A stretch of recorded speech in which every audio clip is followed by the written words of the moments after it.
Welcome to part 1 of 3 on René Girard's text, I See Satan Fall Like Lightning. This first part, entitled Mimetic Contagion, for reasons which will become clear. This first part is entirely free for YouTube subscribers and podcast listeners, and it will be on both of those platforms. But there will be 2 further parts, and those will be for patrons only. So if you do enjoy this, you find it helpful, then please find links in the description below for how you can access the other 2 as they are released. So, this book, I See Satan Fall Like Lightning, written by René Girard, is originally published in 1999 in French and then translated into English and published in 2001 in English. It is not an introductory text, but it's often put forward as one of the really great places to begin with Girard's thought. It is surprisingly simple, surprisingly clear, for the fact that it contains many complex ideas which really sort of fragment and spiral out into more complex ideas. But Girard manages to really condense this sort of mass cycle of mimesis into very simple language and very simple narratives. And it's an amazing book for that. But equally, it allows the reader in one text to get to grips with both Girard's theory of mimetic desire, the mimetic cycle or mimetic contagion. These are somewhat interchangeable terms, but I will get to this. And on the other hand, it also allows them to get to grips with Girard's sort of theological writing in terms of his reading of the cross of Christ, of the crucifixion, and of many other Christian, so to say, events in relation to mimetic desire and his theory of mimesis. So this image on this first slide is actually it's an illustration from John Milton's Paradise Lost, done by an artist called Gustave Doré in the 1866 edition. But it's one of the best images that I could find for this talk, and one of the most powerful in terms of this title. And this title comes from Luke 10:18. I saw Satan fall like lightning from heaven. So, where do we begin with this text? We begin really with Girard's theory of mimetic desire. We begin with this idea that the primary identifying characteristic of human beings for Girard is mimetic desire, which means our propensity to imitate others in their desires. Desire for Girard is our potential to imitate our neighbour, the neighbour. Or in abstract, the neighbour, as we will see for those that are familiar with the Bible, the neighbour plays a key role. But our potential to imitate the neighbour is this difficult thing. The other, we could take it even as the other. We desire what our neighbour desires.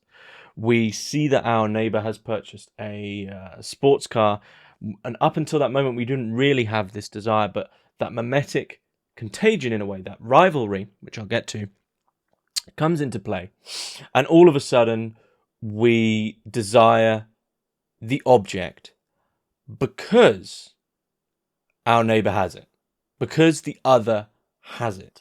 That is our reason for desiring it.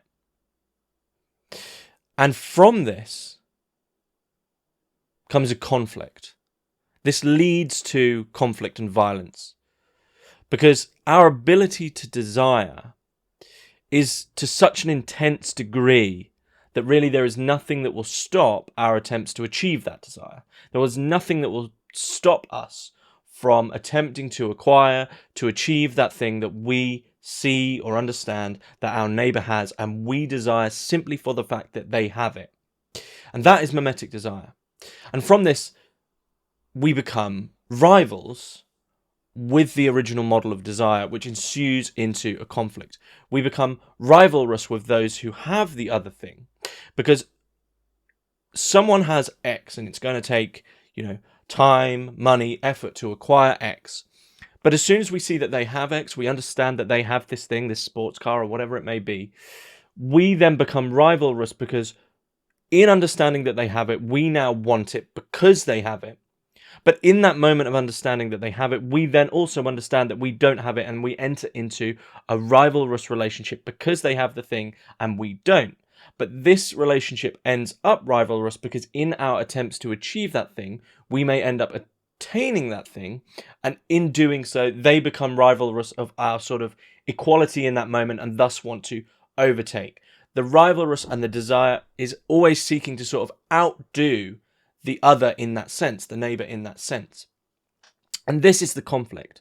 And the conflict sort of builds to such an intense degree that it eventually becomes violent. And for Girard, though it often can come across as simplistic, and perhaps I'll expand on this in the later talks, for Girard, really this is the primary reason for basically all violence, is at the seat of all violence is something which both parties wanted to such an intense degree that they would do literally anything for it, inclusive of war, battles, violence, etc.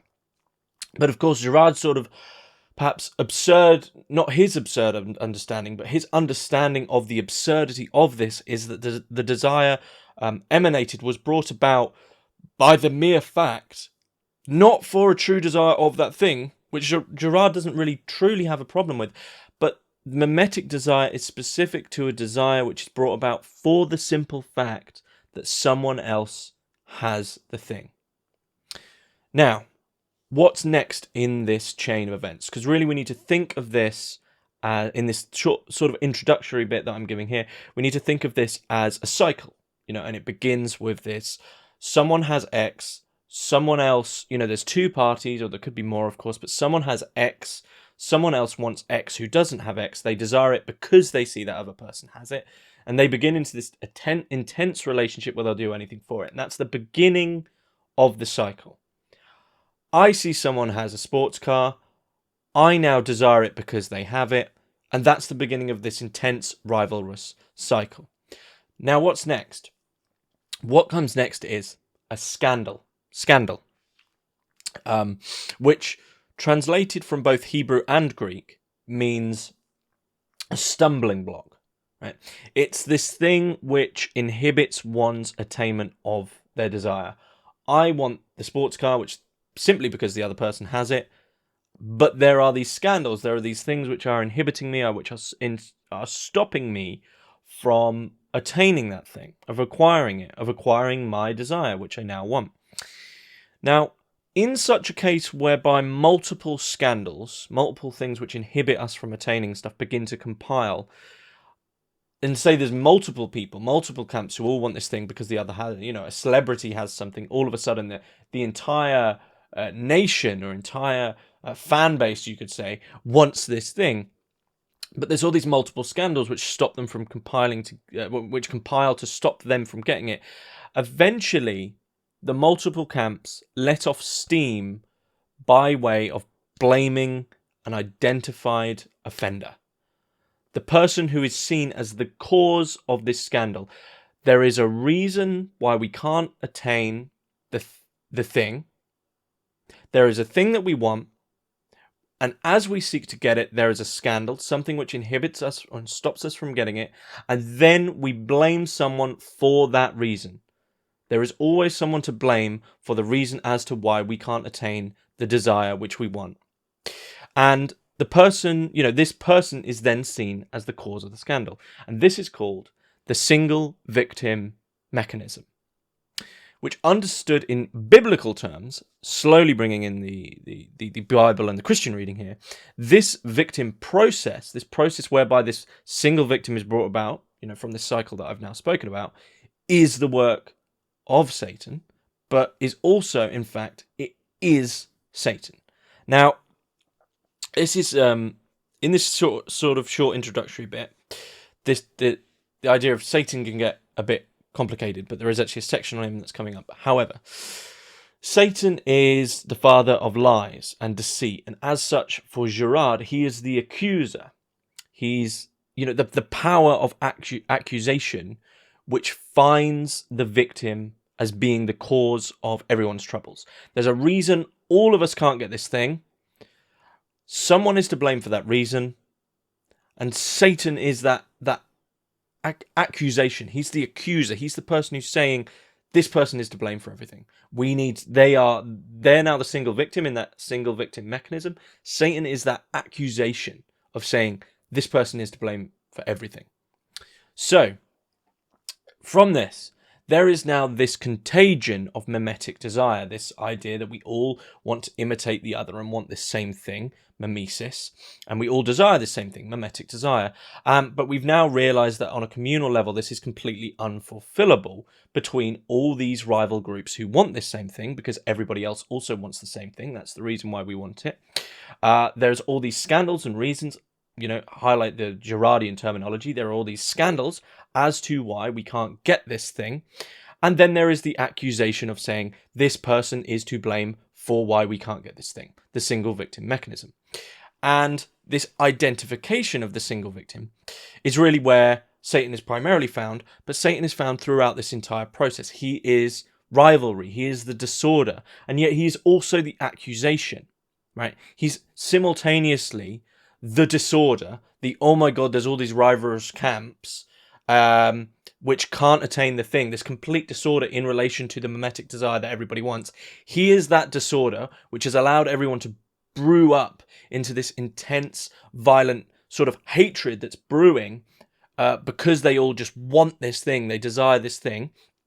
He is the disorder, but he simultaneously, and this is where it begins to get a little bit complicated, he is simultaneously the order because he is simultaneously the accusation mechanism, right? He is primarily the mechanism of accusation and blame. So he brings about this disorder through the rivalrous relationships, but then he sort of deceitfully brings in this form of order. He says, oh my god, you all want this thing, you all want this, you all have this mimetic desire, you get rivalrous and all this. And then he says, well, here's the reason why you can't get it, and it's this person.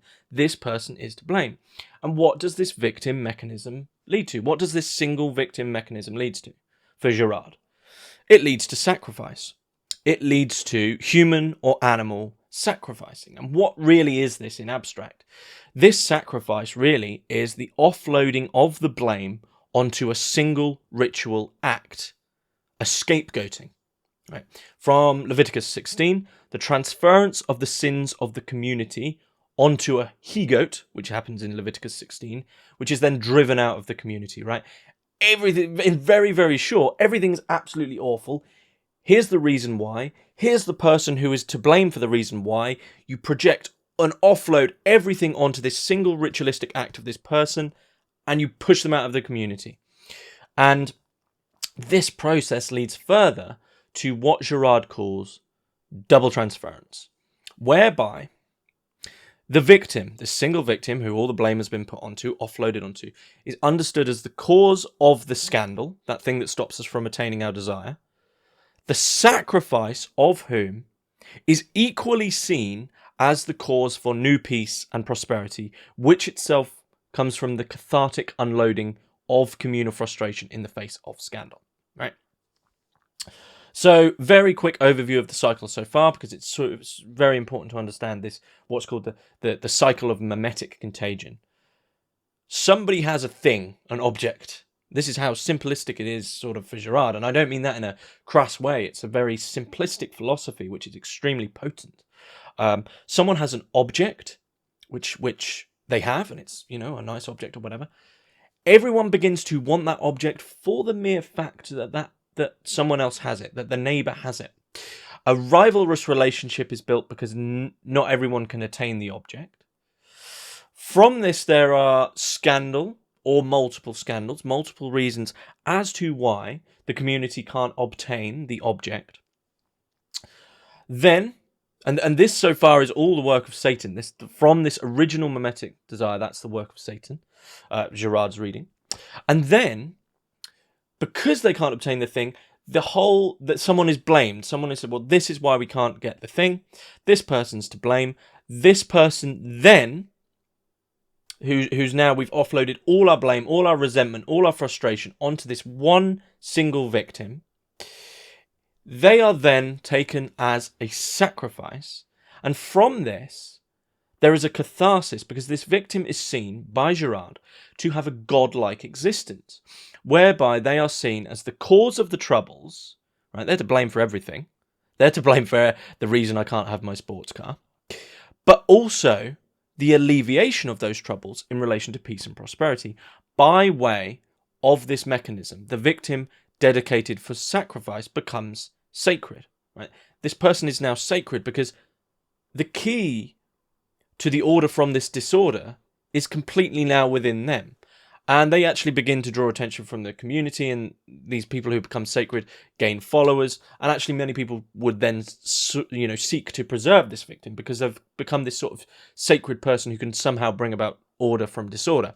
And this for Girard is actually is one of the origins of kingship. However, when we move into myths see victims as inherently guilty. So myths sort of take the side of the community in this sense, right? So Oedipus has really killed his father and married his mother. Myths for Girard disguise that real violence which is coming about from offloading our blame onto the victim, the violence which is behind it. And the source of myths really is the idea that the victim truly is the source of the scandal and not just a scapegoat for everyone's sort of resentment. And myths always take the side of the community in that sense. Myths are narratives created to deal with scandals. You know, that idea of, well, why can't I have the thing? And this narrative needs to be brought about as to sort of reason and rationalize why. And for all these reasons, this is why the gods of mythology, these godlike people who are brought about as becoming sacred, these are the products for Satan, because they're the justification for sacrifice, for violence, at the sake of this victim mechanism, right? All these things I'll go into a little bit deeper just in a couple of minutes, but just to finish up this introductory section, just so you have an overview of the cycle, so I can sort of draw back into it when needed. Where does the Bible fit into this, right? I've mentioned Satan, but where does the Bible, and the Christian story at large sort of fit into this? The Bible is unique because God takes the side of the victim. The Bible is the text which recognizes the victim mechanism. Right? It doesn't take it at its word. It recognizes it for what it is, a victim mechanism. With the cross of Christ overcoming mimetic desire and violence through non-violence, love, and forgiveness. Right? So the story of Jesus, whereby everyone, if we now think about the story of Jesus, this is exactly what happened. Everyone uses him as a scapegoat. The crowds which were to be healed, the disciples seeked his approval, the Jewish leaders are envious of his popularity, the Roman authority desires order, and this leads to this communal understanding of Jesus as the cause of all these scandals, of all the reasons why we can't obtain everything that we want. And yet, after he is isolated and put to death, he's reborn.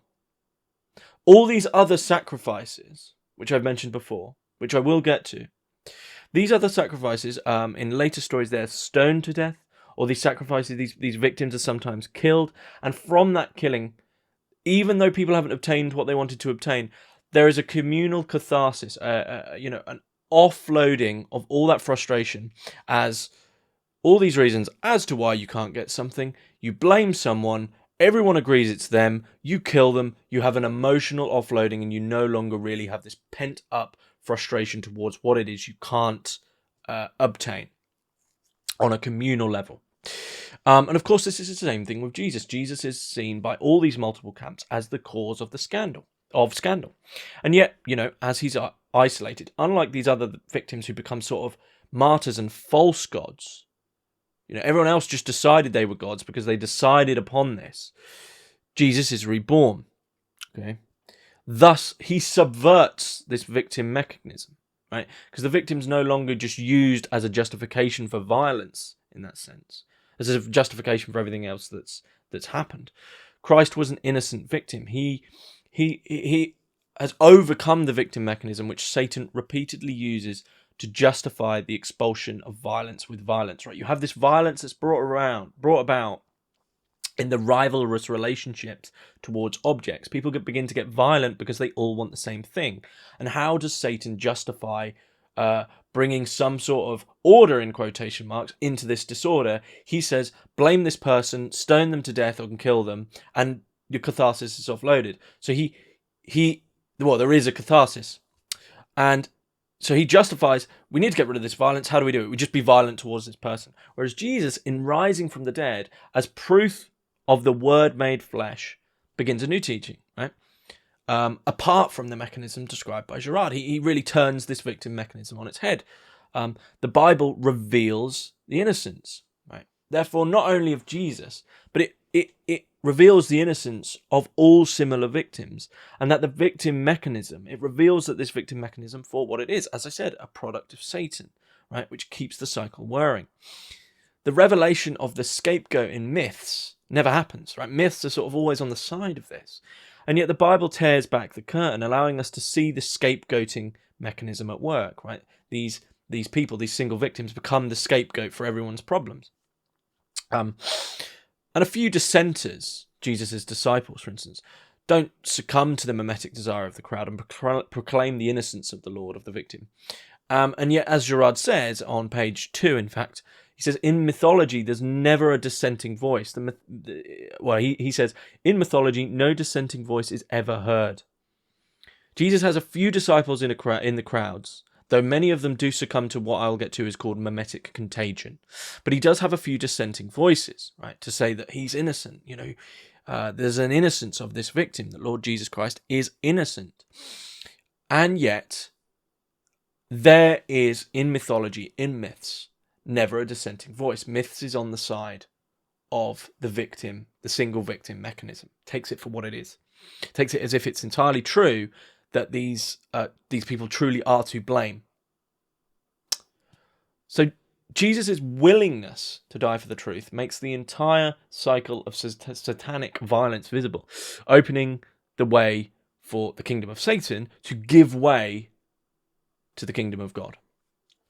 So that's sort of the introduction of the cycle of mimetic desire, mimetic contagion, with a few of the religious elements thrown in. I will very briefly, there's a fair bit of repetition in here because Girard takes this same cycle over and over and over again in many of his books, actually, and brings in different things which really expands upon this cycle. There is a object, everybody wants it, for the mere fact that the other people have it. This brings about rivalrous relationships as everybody begins to do what they can to obtain the thing. Eventually people will realise that they can't obtain the thing. They'll get very rivalrous. They'll do anything to get it. They can't obtain the thing. So they need to find something to blame. And there are scandals, there are reasons and things and hurdles and buffers and reasons which people find for as to why they can't obtain the thing they want. Somebody is then blamed for all the reasons as to why people can't obtain the thing. The scapegoat. The single victim mechanism. This person is then sacrificed. In olden times, quite literally, sacrificed, as in they are killed, stoned to death at a communal killing, and this offloads this emotional. There is a catharsis in relation to this, and people the desire is dissipated for a time. So. We then head into, let me just double check. It's part 1. Part 1. The biblical knowledge of violence, which begins with part 1. Scandal must come. And I should say that introductory passage, many of that was taken from the brilliant foreword and introduction by James G. Williams. Just the foreword by James G. Williams, which is just a really erudite and articulate overview of the cycle. So, but now we're on to part 1, the biblical knowledge of violence, with part 1 of part 1, if you like, scandal must come. So Girard begins here with the 10 Commandments, stating that Commandments 6, 7, 8, and 9. So 6, thou shalt not commit adultery. 7, thou shalt not steal. 8, thou shalt not bear false witness against thy neighbour. And 9, thou shalt not covet thy neighbour's wife.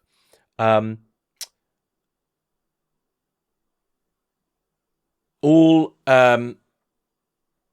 forbid an act. Okay. Now, whereas Commandment 10, pardon me, I was just double checking I got them all right. Commandment 10, you shall not covet the house of your neighbor, you shall not covet the wife of your neighbor, nor his male or female slave, nor his ox or ass, nor anything that belongs to him, which is Exodus 20:17. These all forbid a desire. So there's this forbidding of acts. Don't do this. Don't do this. Don't do this. Don't commit adultery. Don't steal. Don't bear false witness. Right? There is this forbidding of acts, whereas Commandment 10 forbids a desire. Okay. The Hebrew translation, in fact, of covet is simply desire. The desire of Eve for the forbidden fruit, which leads to original sin, is such an example in biblical terms. The desire prohibited by this 10th commandment is not seen by Girard as in relation to some marginal desire, but this is desire as such. If such a desire was permitted, says Girard, then the door would be open for the famous Hobbesian nightmare of war of all against all. And as such, this desire seeks to resolve the primary problem of all human communities, internal violence. And we've seen the reasons as to why such violence comes about in terms of Girardian theorizing of this, which is from coveting other people's objects, of wanting things for the mere fact that they want them. And to prevent fighting, this commandment seeks to forbid all objects of which they fight. But it's of the neighbour in this commandment which is of strict importance, states Girard. For it is not the object itself which brings about our desire. Okay? But the fact that it is the neighbours, that is mimetic desire. So it's not the fact that we want this object. We want the object because somebody else has the object. The value of the object for us is not, therefore, we don't consider the object itself as valuable. The value is brought about for the mere fact that the neighbour has it. Okay? And Girard states on page 10, our neighbour is the model for our desires. This is what he calls mimetic desire. Our neighbour is quite literally our model for our desires. We see that they have X, Y, Z. We now want X, Y, Z. Why do we want them? Not because we actually want X, Y, Z, then we may, but we primarily want them because X, Y, and Z are owned by our neighbour. That is mimetic desire. So the 10th commandment makes it clear that even though mimetic desire doesn't always result in conflict, the envy I have towards my neighbour's acquisition of an object brings about what was earlier called scandal. Right? I have this envious relationship. I have this reason as to why I can't have this thing. And a rivalry is brought around, a rivalrous relationship with my neighbour. But the acquisition on behalf of those who desire the object of their neighbours only bolsters their neighbour's valuation of the object, thus increasing the intensity of the mimetic relationship in relation to rivalry. What do I mean by that?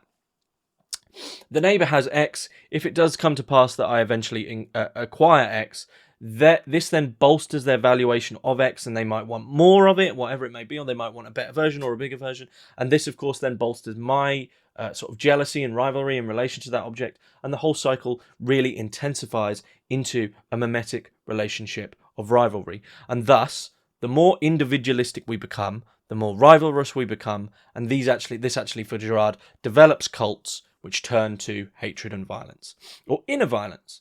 And it's this principle of desire which for Girard is really, as I've said before, the principal source of violence between human beings. And Girard notes the fact that the commandment forbidding a desire is after those condoning violence. Right? For the Decalogue condones the urgent things first, right? The violent effects before turning finally to the causes. Before we're saying, look, here's why you do these things. Here's why you don't commit adultery. Here's why you don't steal. Here's why you don't bear false witness, etc. Here's why you don't do these acts. Oh, by the way, there's a reason why you do these, but we gave that last. Right, we gave the cause last because we had to get the urgent thing. Don't be violent first. Anyway, so Jesus does not ask us then to imitate him out of self-love, of narcissism, right? As many would interpret his didactic teachings as resentment to prevent people from having a good time. This is often the view of Christian rules and regulations and laws and commandments, is well, they're just trying to stop us from having a good time. This is done out of a love which turns us away from this rivalrous relationship with things. The desire Jesus seeks for us to attain is his own desire, the one which shall lead us to resemble God the Father. He imitates the Father and asks us to imitate him, which, greater than imitating a great guru, a human, is the imitation of God. Right? The imitation of other individuals would actually only lead us to rivalry, to mimetic violence, and thus more violence and internal violence. Autonomy, as it's commonly understood, is an intensification of our reflection of our mimicry, our egotistical belief in our own ever-growing efforts of imitation. However, even if, Girard states, mimetic desire is the cause for almost all violence, we shouldn't be hasty to eradicate it entirely. Because if we did so, our desires would only be fixed on predetermined objects and models. Right? Our desires would never change.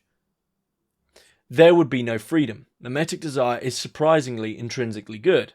Mimetic desire is what allows us to escape from the animal realm. And I would say, just to bring my own thoughts on this in for a very brief moment, this is much the same as the understanding of free will in relation to Christ and the Lord. Free will brings about much bad, much awful, horrendous stuff in the world. But for it to be fixed, everything falls flat. There's no longer any good, any reasoning, any human good, any true imitation of God in relation to things. There can be no faith, there can be no belief without that. And I believe these two things really do have a mirror in a certain sense. So, going back to the cycle of mimetic violence, Girard turns once again to the Gospels, this time to the Passion, and to the fact that the social contagion of mimetic desire unifies the social body's reactions against Jesus. As I said, everyone in the crowd was against Jesus. For instance, Peter, whose devotion to Christ one can't question, he is immediately overwhelmed by the contagion of the crowd and turns against Christ. Right? He's sort of subsumed into almost this human bacterial infection of contagion, and overwhelmed to the extent that he just agrees with it. He denies Christ. And Girard states that those looking to Peter as an individual are wrong to do so. They must look beyond Peter for the causes of him denying Christ. For if we were to read what happens with Peter in his denial of Christ, purely psychologically, we are attempting, Girard states, to say that we would have acted differently, and arguably that we are above mimetic desire. So he's saying that a purely psychological reading, you're distancing yourself, you're bringing yourself out of that social contagion which is happening at that moment, and saying like, well, if I was there, I wouldn't have done it. Whereas you're not looking at this major mimetic contagion which is happening. And one too can look at Pontius Pilate, motivation for crucifying Jesus. It's not actually a personal belief, but the fear of a riot which causes his decision. He's caught up in that same mimetic contagion. So, the moment of the cross, of the crucifixion of Jesus, is the moment whereby a thousand mimetic strains sort of violently smash into one another, converging against Jesus alone, converging against the scapegoat, converging against the single victim, using or utilizing this moment as a means of universal scandal and victim mechanization. Right? Jesus even states, "You will all be scandalized because of me," warning his disciples they will all succumb to the contagion of mimetic desire and of the crowd. No one is immune from the contagion. If they have succumbed to scandal, the intensity of scandal only exacerbates itself until the moment a victim is chosen and sacrificed. Pilate understood this when he attempted to substitute Jesus for a Barabbas, right? Understanding that the crowd could not be pacified without a victim.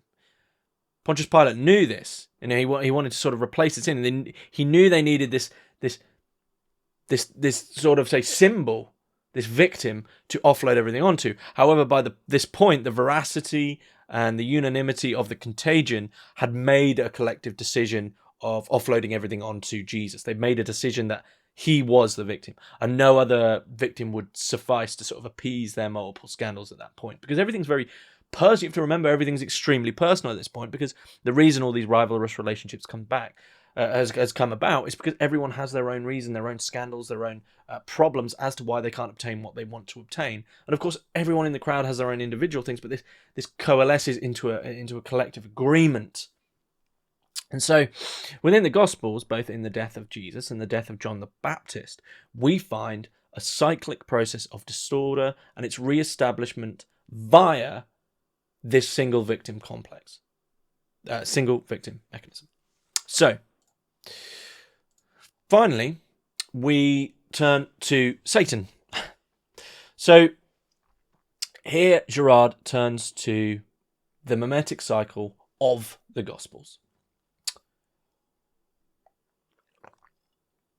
And for this, he must turn to Satan, or in Greek, the devil, diabolos. So Girard states that despite his considerable role in the Gospels, modern Christian theology rarely takes him into account. Satan, alike Jesus, also seeks to have others imitate him, but not for the same reasons, quite obviously. Firstly, Satan seeks to seduce.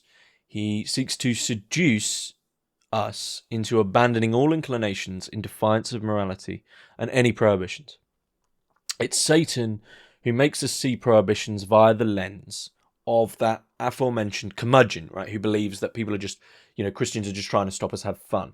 That's the lens that Satan wants us to use. And if we listen to Satan, which many people do, modern world, in fact, if we listen to Satan, we may feel liberated. We may feel liberated. But such liberation doesn't last long, as we enter into a state where we now no longer have any protection from rivalistic imitation, and thus we no longer have any protection from mimetic desire. As such, our liberation is always thwarted and never enough. Liberation from that first moment, as I'll show in the second part of this, he who casts the first stone. Once that first stone is thrown, once that first liberation comes about, liberation is then an eternal rivalrous relationship. You can never have enough liberation. There's no such thing. It doesn't last long. And this is this satanic highway, if you like, which begins extremely open. All these prohibitions which have been thrown away, all these things which we always wanted to do. This whole thing's just now opened up. It begins extremely open, of course. The world seems emancipative and liberatory, but it quickly tightens, whereupon appears obstacles, of course, between us and our object of desire. Much like the same it's the very same mimetic cycle once again. We want things. Satan has opened up all these prohibitions and inclinations, and we're defying all our morality, and we want all these things. But all of a sudden, there are scandals once again. There are unexpected obstacles between us and our object of desire. Our object of desire, which we desire primarily because somebody else has it. And we notice that it is, in fact, Satan, or one of his surrogates, who shows up to block the route, right? Satan is also the scandal. How can this be? How can it be that Satan is both the seducer and the adversary? This second Satan, the same one, the adversary, is the conversion of Satan into a rival. For once prohibitions are transgressed, further and more intense obstacles are still developed. And this whole cycle, you want something, something's in the way, you finally get it, now you want something bigger and more, and now something bigger's in the way and more, and this literally a cycle that just keeps going and going and going. Behind this cycle, which doesn't have an end, because you finally just transgressed it and gone into the kingdom of Satan, and you're just continuing on and on and on in terms of desires and rivalrous relationships and violence. This whole cycle, which does not have an end, behind this is Satan. On page 33, Girard states, Satan sows the scandals and reaps the whirlwind of mimetic crises. So here we turn to one of the mysteries of the Gospels. How can Satan cast out Satan? How can Satan prohibit his own liberatory seduction, as I've just spoken about? Why and how is it that Satan is both the liberator, but equally he is the adversary? He's the person who's blocking that liberation. So we turn to Mark 3:23 to 26. So Jesus called them over to him and began to speak to them in parables. How can Satan drive out Satan? If a kingdom is divided against itself, that kingdom cannot stand. If a house is divided against itself, that house cannot stand. And if Satan opposes himself and is divided, he cannot stand. His end has come. On page 35, Girard explains this. The Satan expelled is that one who ferments and exasperates mimetic rivalries to the point of transforming the community into a furnace of scandals. The Satan who expels is the same furnace when it reaches a point of incandescence sufficient to set off the single victim mechanism. In order to prevent the destruction of this kingdom, Satan makes out of his disorder itself, at its highest heat, a means of expelling himself. All right, so let's try comprehend this idea of Satan expelling Satan, or as Jesus states, how can Satan drive out Satan? So, the divided, scandalized community, this rivalrous community, is at the moment of its peak mimetic process, right? That moment of the peak of mimetic process where all rivalries are extremely intense. Everybody just wants this thing. No one can get it. There's all these scandals in the way. No one can get it. The absolute peak of the mimetic process of, this burgeoning, hateful, violent crowd, which re-establish a unity amongst all themselves. They all want this one thing. They all might have the very different scandals. They re-establish a unity against a single victim who becomes the supreme scandal. This person is to blame for everything. Everyone holds this one to be guilty.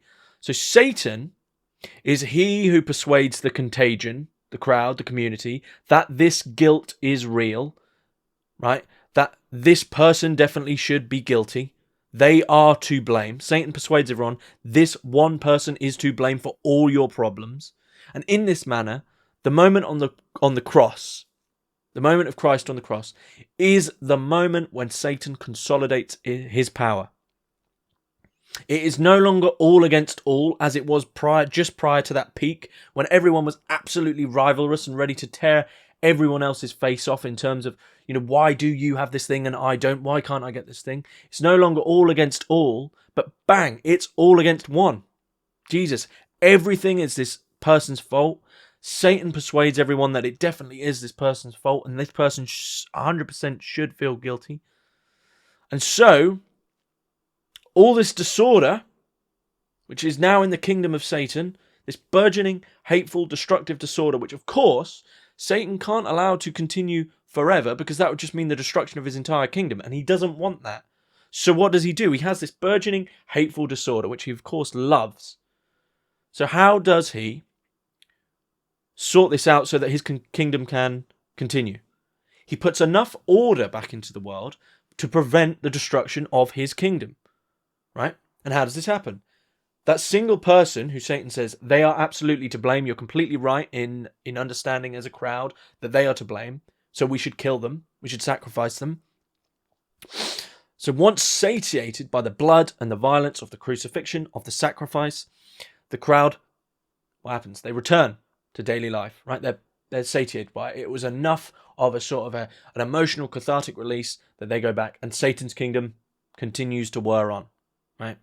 The father of these people is the devil, because they want the desires of the devil and not the desires of God. The devil is their mimetic model. So, Jesus and Satan then are two entirely opposed models of desire. The former, Jesus, being a model which never has obstacles and desires, because it doesn't desire anything in a greedy or competitive way. Do not covet thy neighbour's, commandment 10. Don't covet. Be happy for your neighbour, You don't desire anything in a greedy or competitive way, right? This is all to do with the 10th commandment. But the latter, Satan, which is the intensification of desire, complete with scandal and then victimization and then violence, two opposed modes and models, as Girard would say, of desire. If we do not imitate Jesus, our models are only living models of the world, which is the world of the devil, of Satan. And we thus become them, right? And ironically, Satan imitates Jesus' model, but he turns it upside down and undertakes it in the spirit of arrogance and rivalry for power. Satan cannot sustain himself. He's only a parasite on God's creation, and all he creates is a mimetic caricature of the kingdom of God, which is why he's constantly in that turbulent relationship where he constantly has to bring about this horrendous, violent order to appease the disorder, and the cycle continues. The way out of the cycle is to imitate Christ in the sense of his own mimetic model of desire, one which isn't greedy or competitive. It's loving, forgiving. So, this was the first talk on René Girard's I See Satan Fall Like Lightning. If you've enjoyed this, if you've got something from it, then parts 2 and 3 will be up within the next month, both of them. They are, as I say, for patrons only. Or members, also members who sign up via the memberful of hermitix.net. So both those links will be in the description below. For the $5 a month will get you access to those things and many other exclusive pieces of content, and there is also links for the Twitter and the Discord in the description below. But thanks for watching, and I hope you enjoyed.